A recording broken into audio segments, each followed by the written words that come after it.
Bismillahirrahmanirrahim. Alhamdulillahi rabbil alamin wa bihi nasta'in ala umuri dunya waddin. Wa sallallahu ala sayyidina wa maulana Muhammad khatamin nabiyyin wa ala alihi wa sahbihi ajma'in. Rabbi shrah li sadri wa yassir li amri wahlul 'uqdatam min lisani yafqahu qawli. Subhanaka la ilma lana إلا ما علمتنا إنك أنت العليم الحكيم. وبالسند المتصل إلى المؤلف الإمام النووي رحمه الله، ونفعنا به وبعلومه وبعلوم مشايخنا وبعلوم سائر الصالحين في الدارين آمين. إلى أن قال: الحديث السابع والثلاثون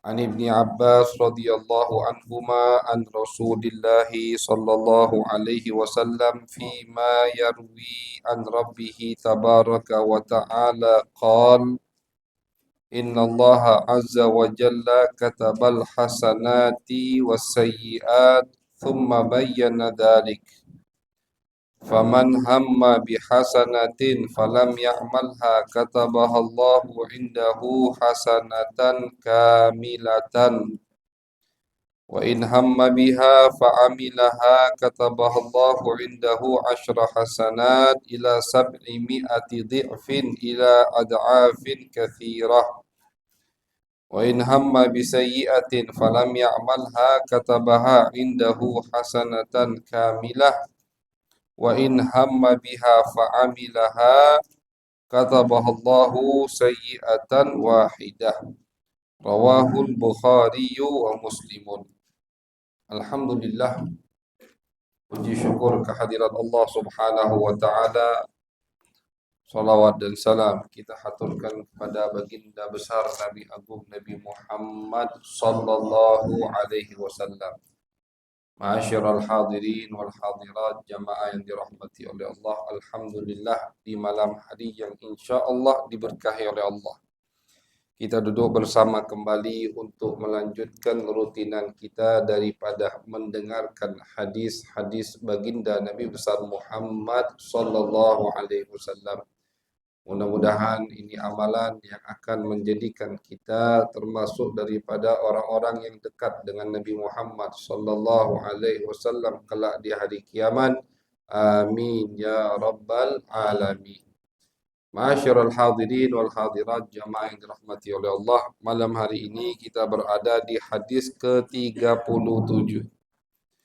Hadis yang diriwayatkan oleh Al-Imam An-Nawawi di dalam kitab beliau 40 hadis, yaitu hadis ke-37 diriwayatkan oleh sahabat baginda Nabi besar Muhammad sallallahu alaihi wasallam yang bernama Abdullah bin Abbas radhiyallahu anhuma.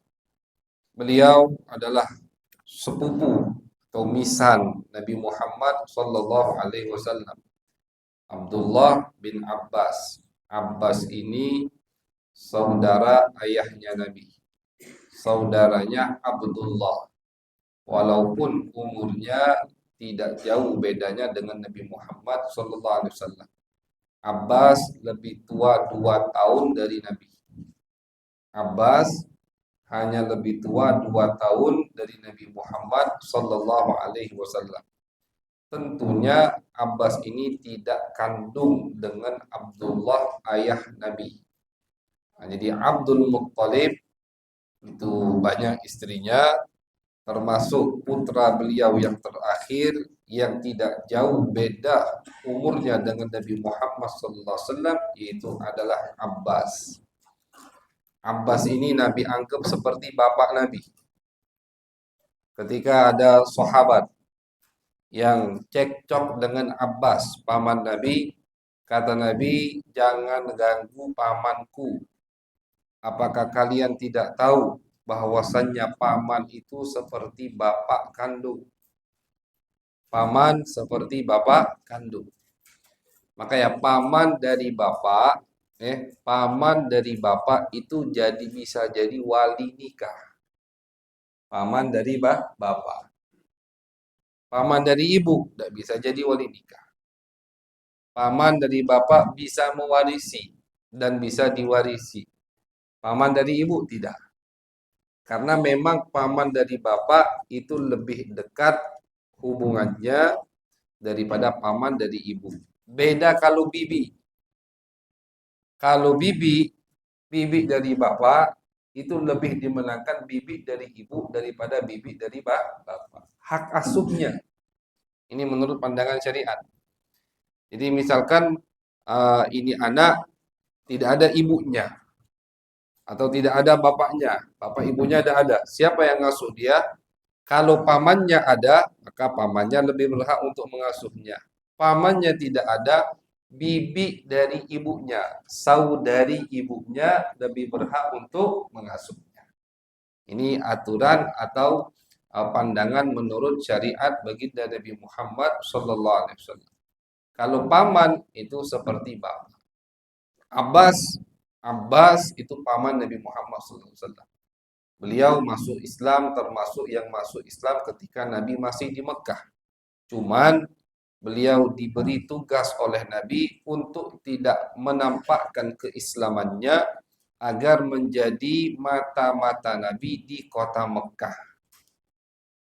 Jadi sama Nabi disuruh jangan tampakkan keislamannya. Biar apa? Biar orang Mekah mengira Abbas masih musyrik. Sehingga ketika Nabi hijrah ke kota Madinah, ada satu yang bisa memberikan informasi kepada Nabi terkait apa yang terjadi di kota Mekah. Jadi Nabi ini ahli strategi.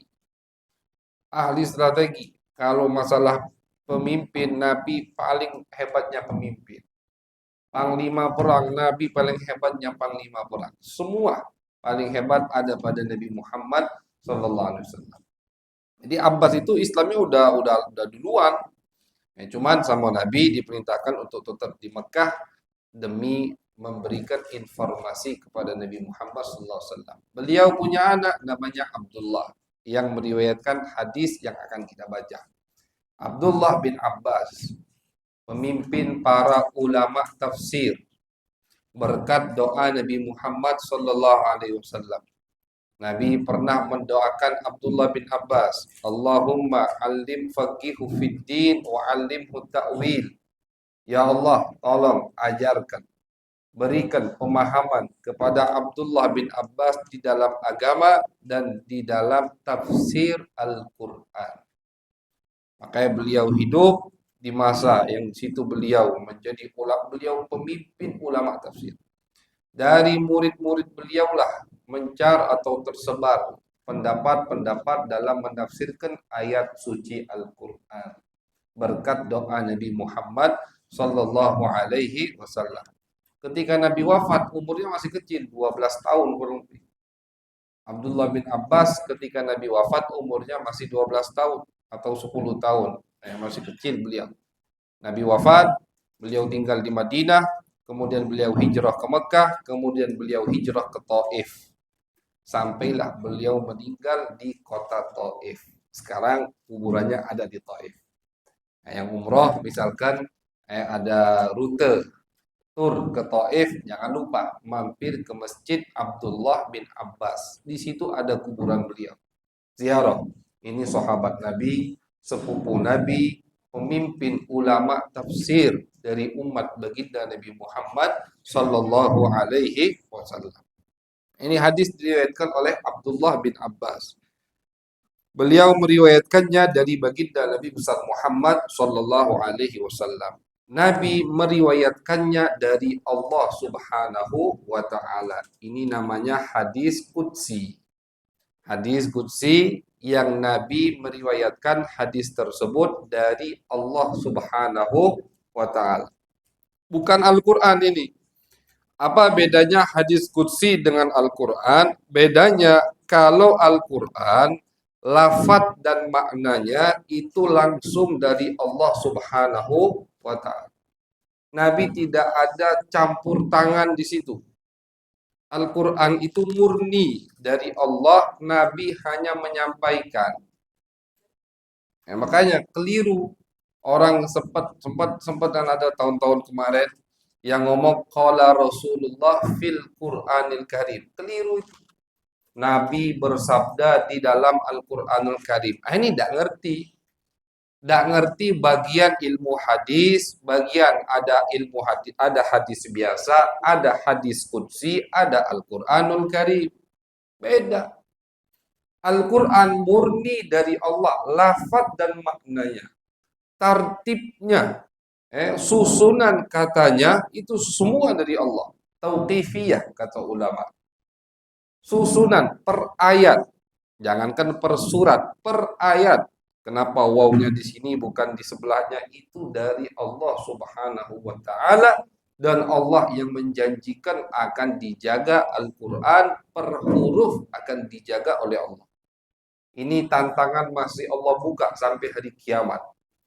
Yang bisa ngobak-abik misalkan Al-Quran, silahkan. Kalau bisa ngotak-ngatik Quran, silahkan, pasti ketahuan karena yang menjaganya langsung Allah Subhanahu wa ta'ala. Itu definisi Al-Quran. Lafaz dan maknanya murni dari Allah. Nabi tidak ada campur tangan di situ. Tugas beliau hanya menyampaikan apa yang Allah perintahkan untuk disampaikan. Beda dengan hadis qudsi. Hadis qudsi itu adalah makna dari Allah, lafadznya dari Nabi Muhammad SAW.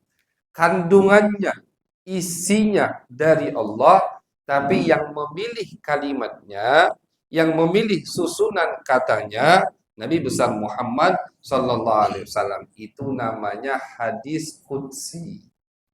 Hadis karena Nabi yang memilih kalimatnya, Nabi yang menyusun kata-katanya. Qudsi artinya dinisbatkan kepada Allah Subhanahu wa taala. Kalau hadis biasa maknanya dari Nabi, kalimatnya, lafadznya juga dari Nabi Muhammad sallallahu alaihi wasallam. Ini yang kita baca barusan hadis qudsi. Jadi Nabi mendapatkan wahyu dari Allah, kemudian Nabi sampaikan apa yang ingin Allah sampaikan kepada kita. Kata Nabi Muhammad SAW, Allah berfirman, Innallaha azza wa jalla katabal hasanati wassayiat. Kata Nabi bahwasannya Allah itu mencatat semua amal kita. Baik amal itu amal hasanat, amal baik, amal taat kepada Allah, atau sayyiat, amal jelek, amal yang tidak baik, bermaksiat kepada Allah. Ini hadis sama seperti ayat yang berbunyi di dalam Al-Quran.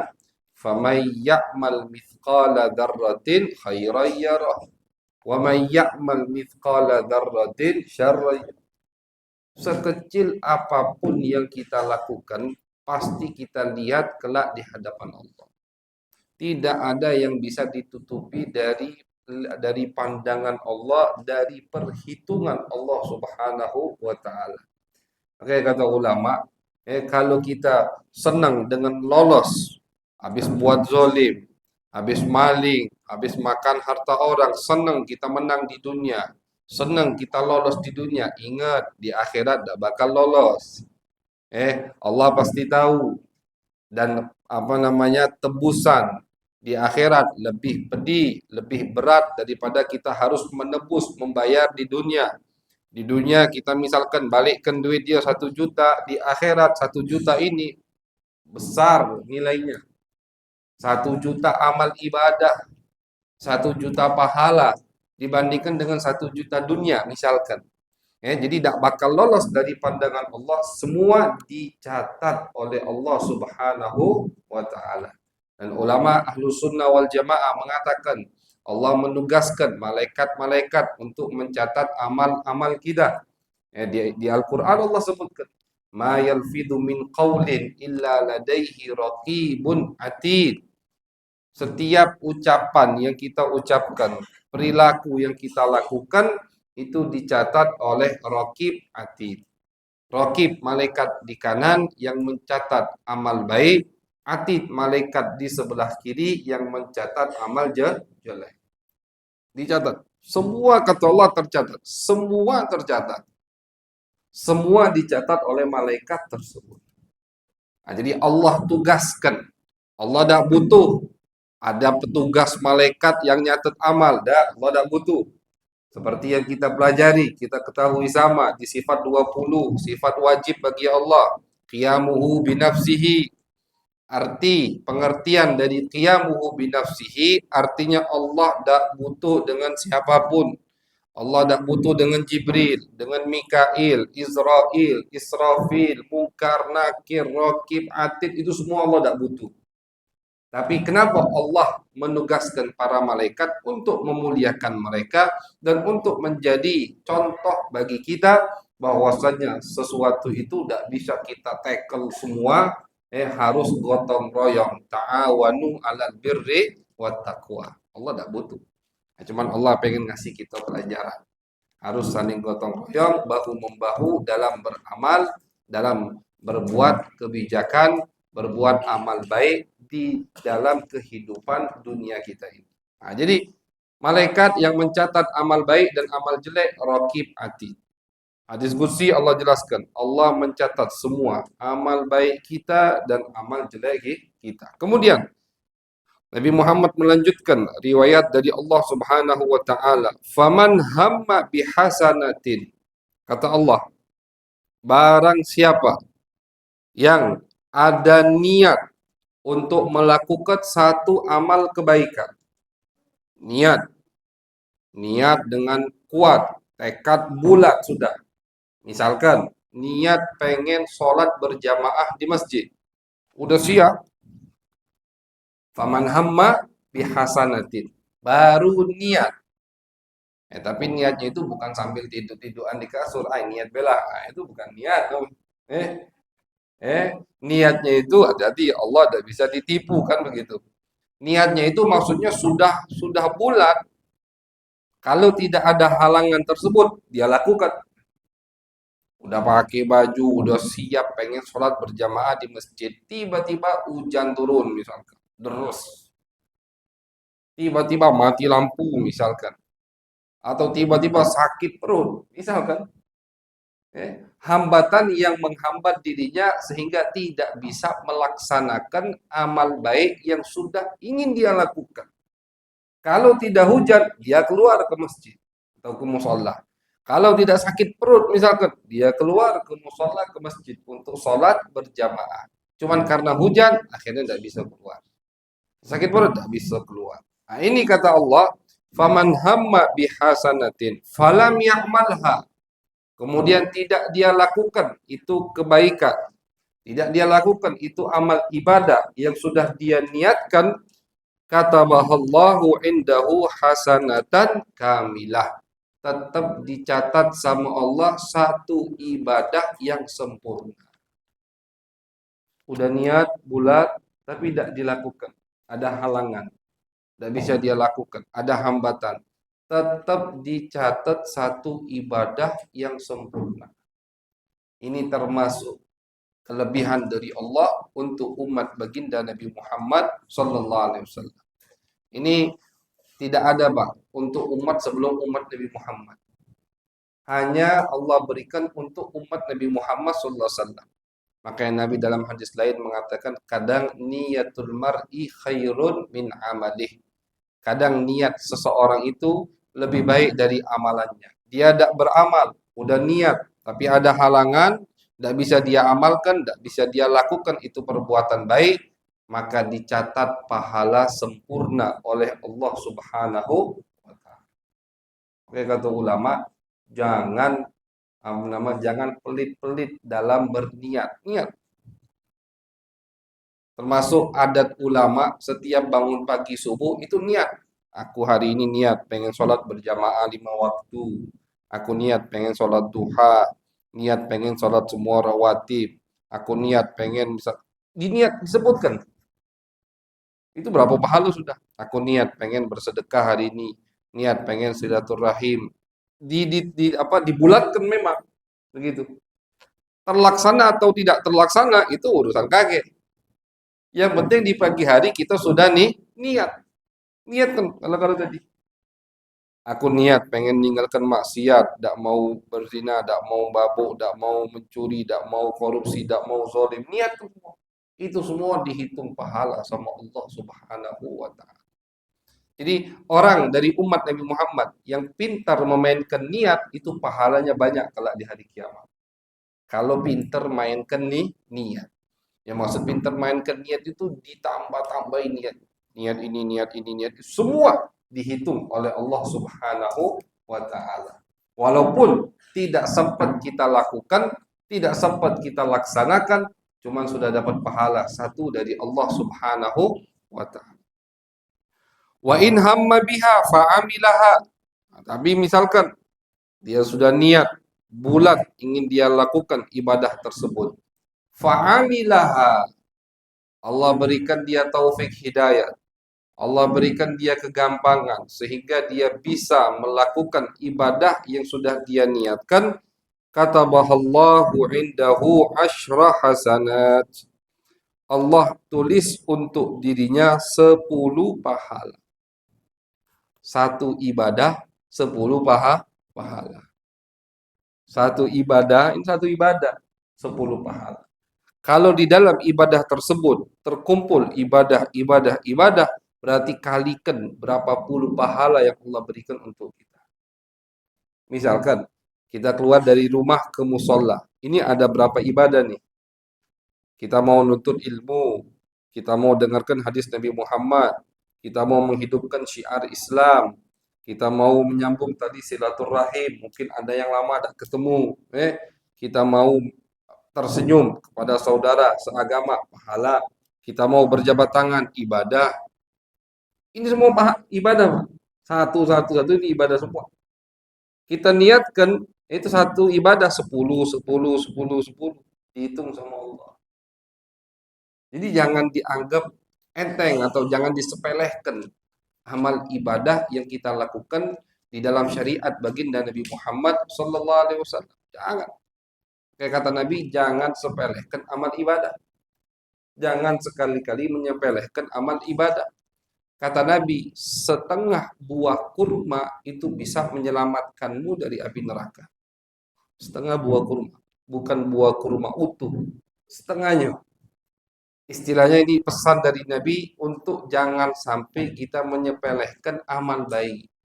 Sekecil apapun amal baik, kalau kita lakukan ikhlas untuk Allah, di mata Allah itu amal sangat besar sekali. Jangan dinilai dengan mata kita. Jangan dinilai dengan penilaian kita, atau apalagi penilaian orang lain. Tapi kalau dinilai dengan penilaian Allah, ikhlas dari hati, satu butir buah kurma itu bisa seberat gunung Uhud di sisi Allah Subhanahu wa taala. Nah, jadi ini orang sudah niat bulat ingin melakukan ibadah tersebut, amal baik tersebut.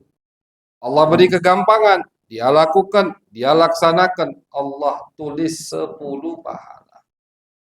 Kemudian kata Allah, ila sab'i mi'ati di'fin ila ad'afin kathirah. Dari 10 ini bisa Allah lipatkan lagi sampai 700 lipat. 700 pahala dari satu ibadah. Bisa Allah lipatkan lagi sehingga tidak terhitung satu ibadah. Ratusan pahala yang Allah berikan untuk kita. Ini kata ulama, makanya pinter-pinter pakai niat. Pinter-pinter pakai niat, satu ibadah bisa kita dapatkan ratusan pahala dari Allah Subhanahu wa taala. Dan ini tidak ada kecuali untuk umat Nabi Muhammad sallallahu alaihi wasallam. Dalam salah satu hadis masyarul hadirin wal hadirat, Nabi Muhammad sallallahu alaihi wasallam pernah mengumpamakan.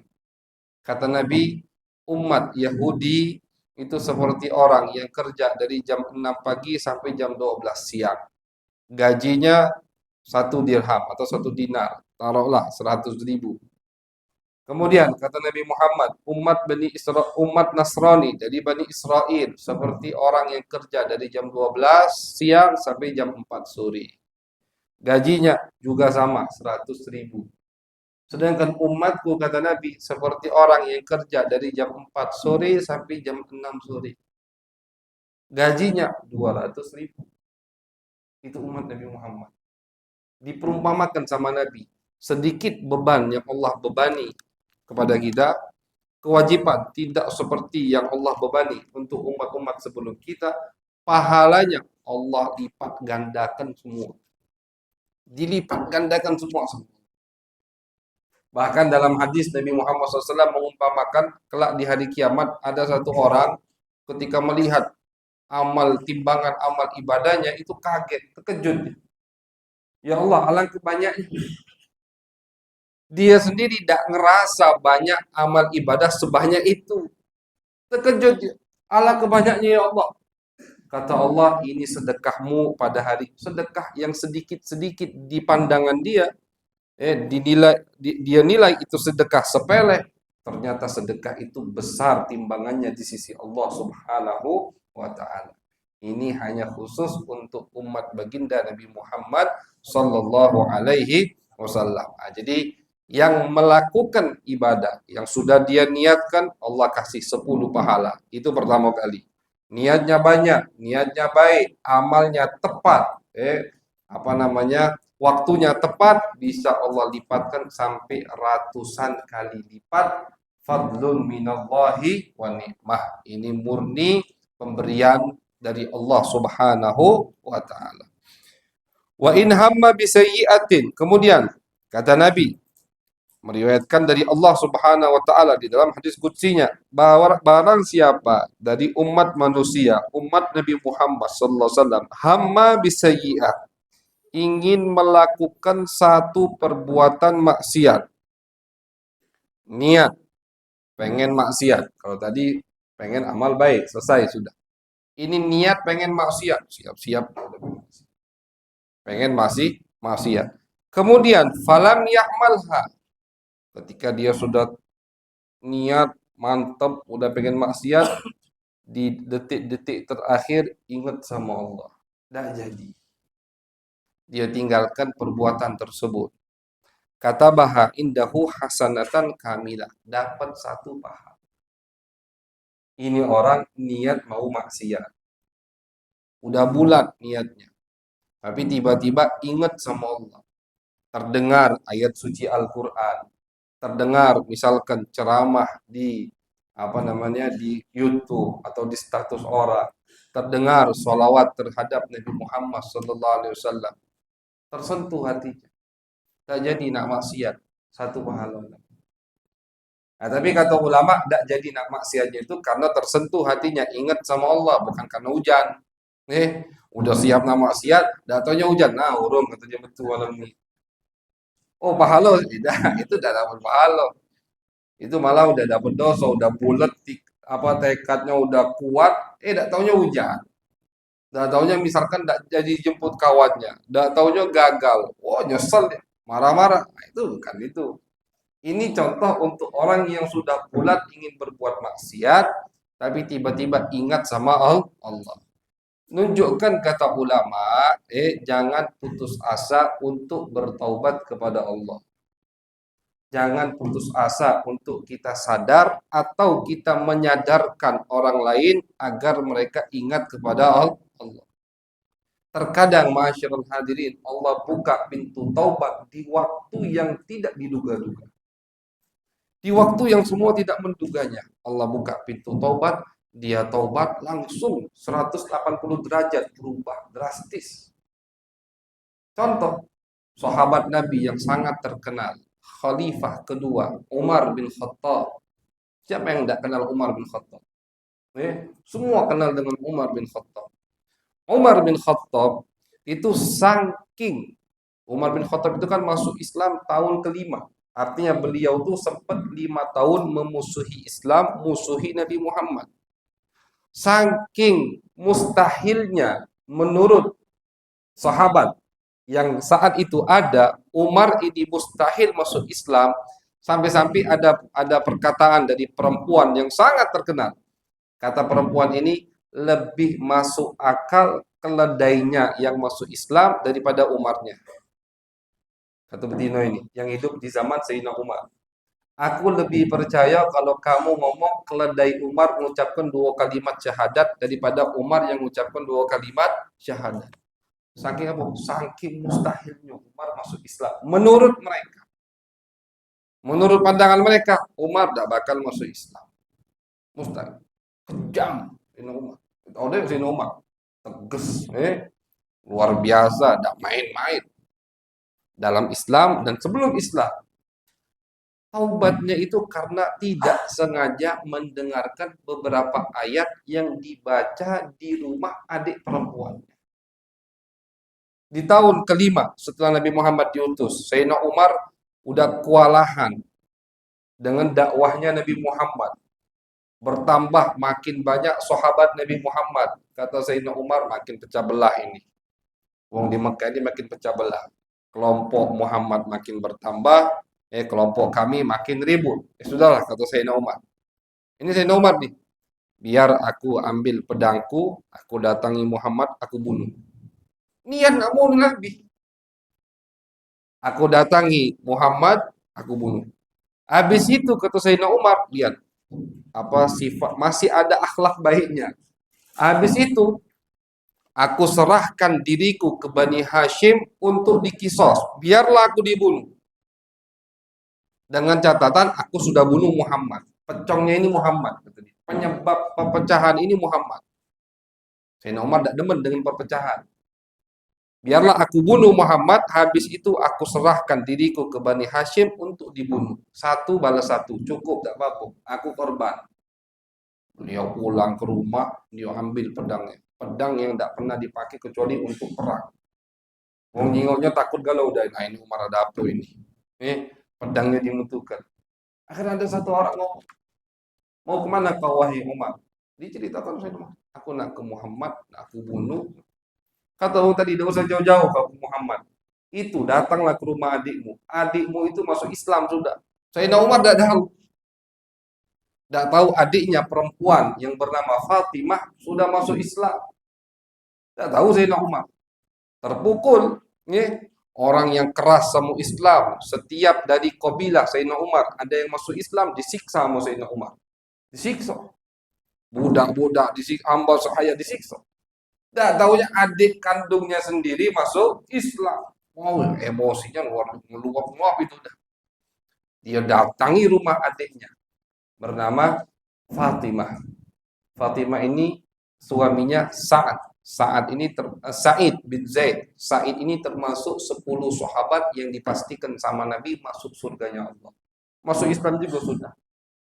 Waktu Sayyidina Umar di depan pintu rumah saudarinya, terdengar dari dalam lantunan ayat suci Al-Quran. Niat nak ngamuk, bahkan sempat ngamuk. Ketika dibuka pintu sama saudarinya, langsung ditampar sama Sayyidina Umar. Sayyidina Umar keras. Sayyidina Umar ini keras. Seperti yang kita ketahui, setan takut sama Sayyidina Umar. Setan itu berlari dari Sayyidina Umar. Kata Nabi yang ngomong, wahai Umar, luar biasa dirimu. Tidaklah kamu jalan di satu jalan, satu gang, setan nak lewat, kecuali setan milih jalan lain. Tidak galak pas-pasan sama Umar. Saking takutnya sama Sayyidina Umar. Luar biasa. Pintu untuk tidak dibukanya fitnah. Kata Nabi, akan terjadi fitnah. Akan terjadi permusuhan, pecah belah di antara umatku. Nabi prediksi sudah. Tapi sampai selagi pintunya masih terjaga, masih ada, fitnah itu tidak akan terjadi. Siapa yang dimaksud oleh Nabi? Pintu yang menjaga fitnah agar tidak terkena umat Nabi Muhammad, persatuan masih kokoh, yang dimaksud adalah Umar bin Khattab. Kata Nabi, kalau pintunya rusak, artinya Umar meninggal, baru fitnahnya akan masuk. Terjadi perpecahan di antara umat Nabi Muhammad SAW. Keras. Masuk ke rumah, beliau tampar saudarinya sampai bibirnya berdarah. Akhirnya yang lihat darah, agak tersentuh dikit hati Sayyidina Umar, ini adik perempuannya, minta diulangi. Tadi kamu baca apa? Ulangi yang tadi aku dengar. Kurang jelas, kata Sayyidina Umar. Diulangi. Baca surat Thaha.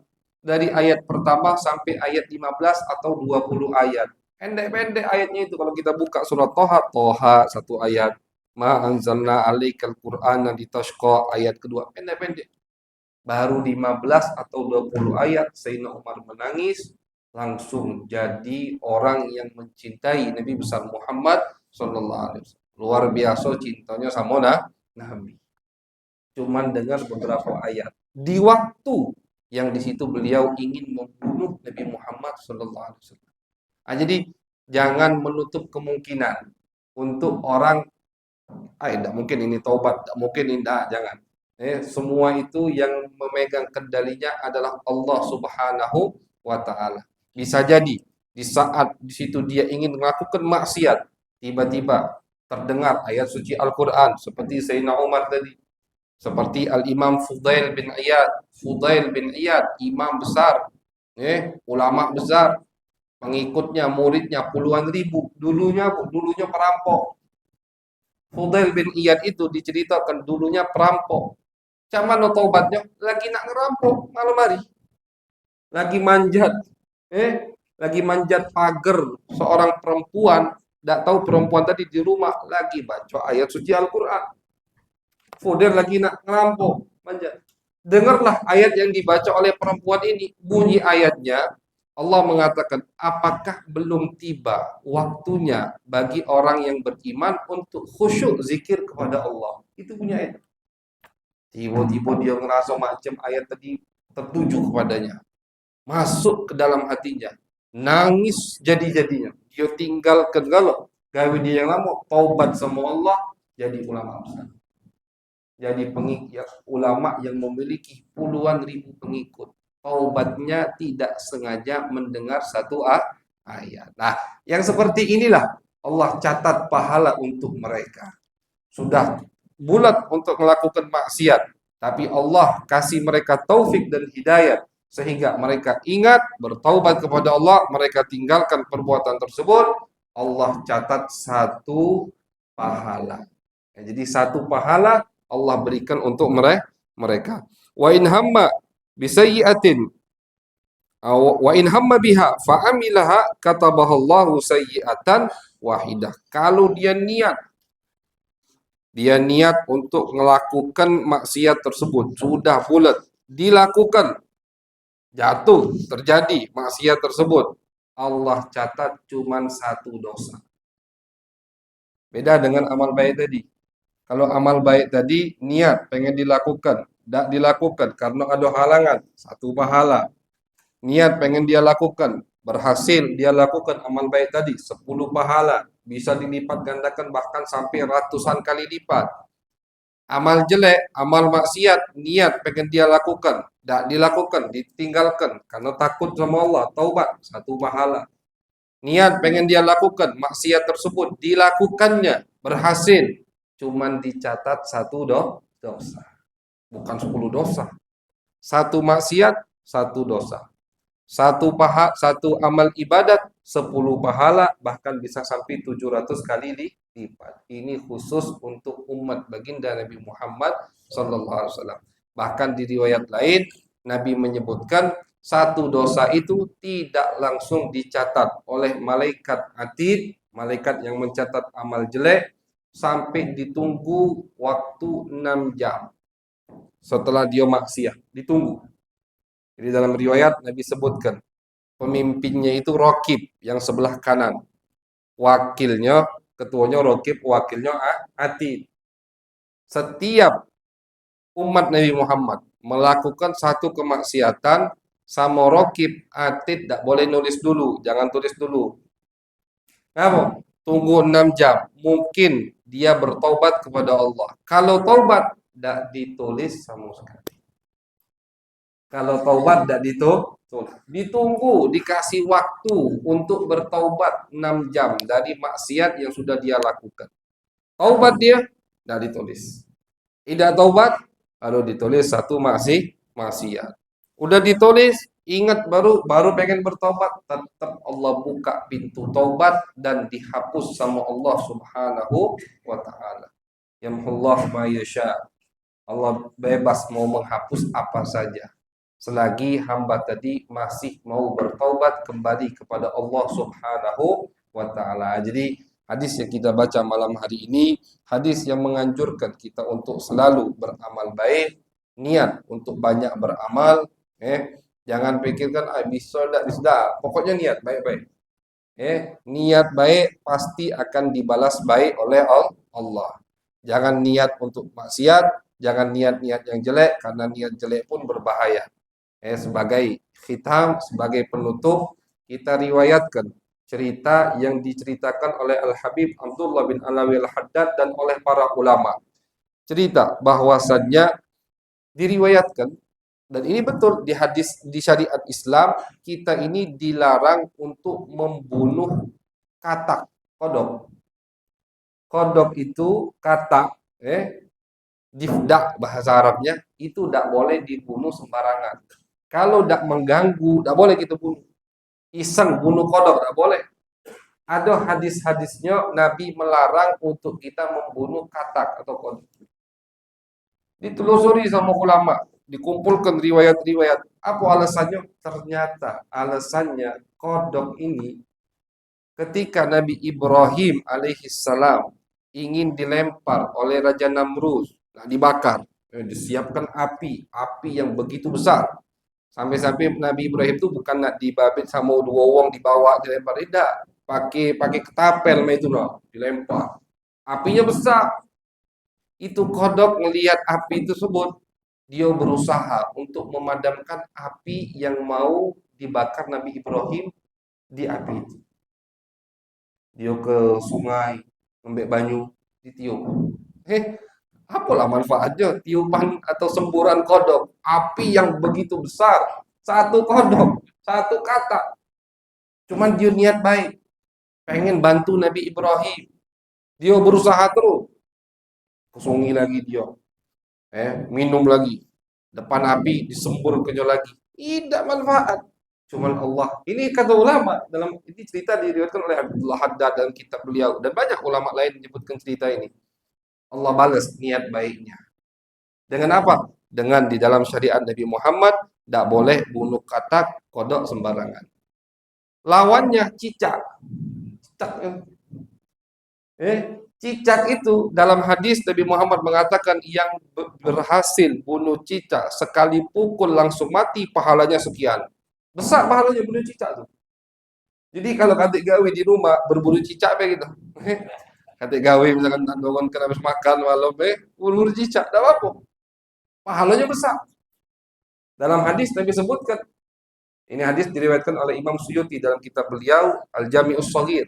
Yang bunuh cicak bahkan bunuh sekali mukul mati langsung, pahalanya lebih besar. Kenapa? Tidak tahunya ditelusuri sama ulama dari riwayat-riwayat sambung.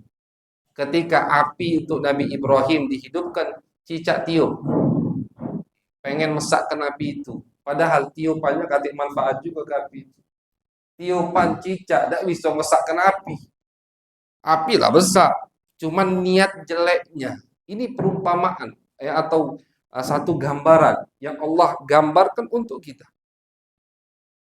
Niat jeleknya, karena pengen senang api ini besar untuk membakar Nabi Ibrahim, dia tiup, pengen lebih besar api ini. Apinya tidak jadi lebih besar. Cuman karena niat jeleknya, Allah jadikan dalam syariat Nabi Muhammad di hadis sahih, Nabi riwayatkan yang bunuh cicak pahalanya sekian, pahala diburu jadi cicak. Karena niat jelek. Nah, jadi jangan kita pikir apalah manfaat dari amalku ini, efeknya apa, kurang ini, jangan. Beramal sebisa mungkin, sisanya urusan Allah Subhanahu wa taala. Selagi amal kita ikhlas, insya Allah diterima oleh Allah dan akan dikembangbiakkan oleh Allah, sehingga akan kita dapati amal tersebut seperti gunung Uhud di hari kiamat. Amin ya rabbal alamin. Mudah-mudahan kita semua yang hadir di sini diberikan oleh Allah taufik hidayat untuk mengamalkan hadis-hadis baginda Nabi Muhammad sallallahu alaihi wasallam.